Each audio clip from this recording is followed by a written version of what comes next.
Habíamos anunciado la presencia de Farid Kahat y, claro, habíamos visto el reportaje también de Thalía Rosales, donde se habla, pues, evidentemente, de que hay una alta posibilidad o probabilidad de que el niño Guerrero nunca haya dejado Venezuela y que, por el contrario, esté escondido, pero además con conocimiento del gobierno venezolano. ¿Coincides con lo que decía Patricia Poleo? A ver, comentábamos Sí. en el intermedio que mientras Patricia Poleo y el ex canciller González Posada son acérrimos opositores al gobierno de Maduro, sin embargo, entidades como el Observatorio Venezolano de Prisiones tienden a coincidir con lo dicho por ellos. Y si bien no es inusual en América Latina que bandas criminales, digamos, dirijan su organización desde prisión, con complicidad obviamente de las fuerzas del orden, lo que veíamos en la prisión en donde se produjo digamos, esta incursión policial, rebasa todos los límites de lo imaginable, ¿no? Lo único que no se vio es el zoológico que según testigos existía, pero las imágenes demuestran que había bares, había restaurantes. ¿En qué prisión hay algo así? O sea, esto no era una prisión, esto era el centro de operaciones del Tren de Aragua con protección del Estado venezolano. Sin duda. ¿Cómo creerle, claro, cómo creerle a Maduro cuando dice que coordina con los países de la región para buscar al niño Guerrero? ¿No? Y bueno, aquí ya estamos ofreciendo 500.000 soles para identificar, para información, información que pueda llevar a su captura. Además, guardaba bastante lógica el hecho de que, por ejemplo, la construcción de los túneles, como decía Poleo, obedeciera o tuviera detrás a este grupo de mineros que trabajan a su vez con este otro personaje en una zona donde se supone está escondido este chico. A ver, la acusación de que el gobierno entregue nuevamente, esto no lo dice solo gente que, como Claro. en este caso, es abiertamente opositora a Maduro. Organizaciones no gubernamentales venezolanas, que hasta donde puedo ver son independientes, tienden a coincidir de que una forma de premiar a las guardias bolivarianas o a los grupos de motociclistas que acosan manifestaciones de oposición es dándole participación en negocios de minería Ilegal. Bueno, claro, iba a decir ilegal, pero por otro lado tienen la anuencia del gobierno, Claro, o sea, al margen de la ley, pero no en contra del Estado. De acuerdo. De acuerdo, un esquema perverso, ¿no? De alguna manera. Quería también preguntarte, Farid, por tu opinión con relación al viaje de los congresistas. Aquí estaba Daniel Abugataz y él decía, pero esto es escandaloso porque Alejandro Soto, el presidente del Parlamento, pone un comunicado, no lo hace público, además, y esto da la vuelta, es fácil de acceder a él, donde le expresa su solidaridad al pueblo ucraniano.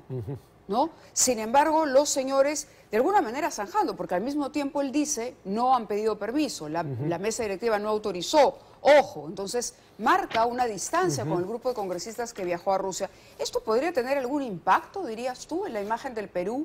No necesariamente, no es algo de alto perfil, no es el Ejecutivo, tampoco es Cancillería o la mesa directiva del Congreso.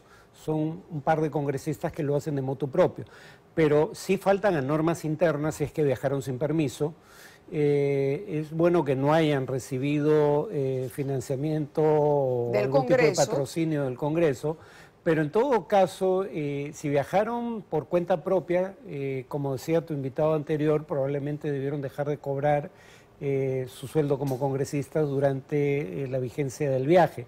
De cualquier modo, lo que me llama la atención es que son encarados expresamente por medios de prensa para pronunciarse sobre el fondo de la cuestión, la invasión rusa de Ucrania. Y yo hubiera esperado que por su filiación ideológica, vienen de un partido que se llama marxista-leninista.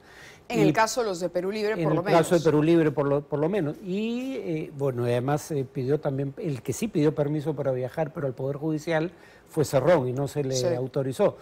Y dado que están yendo a Rusia en plena guerra, uno pensaría que tendrían una opinión sobre la materia, pero lo único que hicieron fue esquivar la pregunta, lo cual llama la atención porque claramente Rusia lo que quiere es demostrar al mundo que no está aislada y ellos contribuyen en ese propósito. ¿En qué medida son conscientes de eso después de las respuestas que dieron da que pensar, ¿no? Claro, o que hay opiniones divididas en los países que aun cuando se pronuncien oficialmente, formalmente, a través de sus cancillerías, apoyando a Ucrania, tienen dentro del mismo país grupos que todavía puedan simpatizar por Rusia. Ahora, vamos a otra cosa. Evo Morales confirma su candidatura a las presidenciales de Bolivia de 2025. ¿Qué posibilidades tiene Evo Morales de volver al gobierno? No he visto todavía encuestas, pero yo no descartaría que tenga una buena probabilidad. A él le pasó lo que le pasó a Perón en su momento. Cuando la economía empezaba a ir mal, ambos fueron depuestos. Y claro, cuando la economía finalmente entró en problemas, ya no eran presidentes. Luego entonces queda la imagen de que el deterioro de la economía se produjo después de que dejaron el gobierno. En ese sentido, sus opositores le hicieron un gran favor. El tema, sin embargo, es que esto puede dividir al MAS. Ya las fuerzas leales al presidente Arce han dicho que no van a acudir al Congreso del Movimiento al Socialismo, que se va a realizar a inicios del próximo mes en Cochabamba, ya en unos días, de hecho. Entonces esto parece ser ya la virtual consolidación de la ruptura del MAS. Y cuando uno ve, no hay debate sobre temas de fondo. O sea, es el tema de que Arce no le hizo caso cuando le pidió remover ministros del gabinete, y Evo Morales se cobra la revancha rompiendo la bancada mayoritaria en el Congreso del Movimiento al Socialismo y votando con la oposición contra los ministros de Arce. Entonces, lo que da que pensar es cómo la opinión pública procesará estas diferencias dentro del MAS. Y el propio Morales hace 3 años decía que su cuarta e inconstitucional postulación había sido un error, y ahora, como es habitual en nuestros políticos, resulta que el pueblo se lo pide, él no quería, cosa que obviamente no es creíble, pero yo no descartaría que tenga una opción de ganar, porque la visión que muchos parecen tener es que la economía se ha deteriorado después de él. Claro, se ha deteriorado después de él, pero no porque él dejara las cosas bien, sino porque él tuvo el mayor auge en los precios de las materias primas de exportación de la región en medio siglo, y aprovechó ese periodo para acumular fondos de reserva fiscal y reservas internacionales, que cuando acabó el superciclo de materias primas le permitió mantener el crecimiento durante un tiempo. La paradoja fue que justo cuando eso empezaba a ir mal, él es derrocado. Claro, ya no estaba en el gobierno. Exacto, y eso le ha ayudado a su imagen. Muy bien, muchísimas gracias, Farid, por haber estado con nosotros esta noche, como siempre. Gracias. De nada, hasta luego. Y nosotros vamos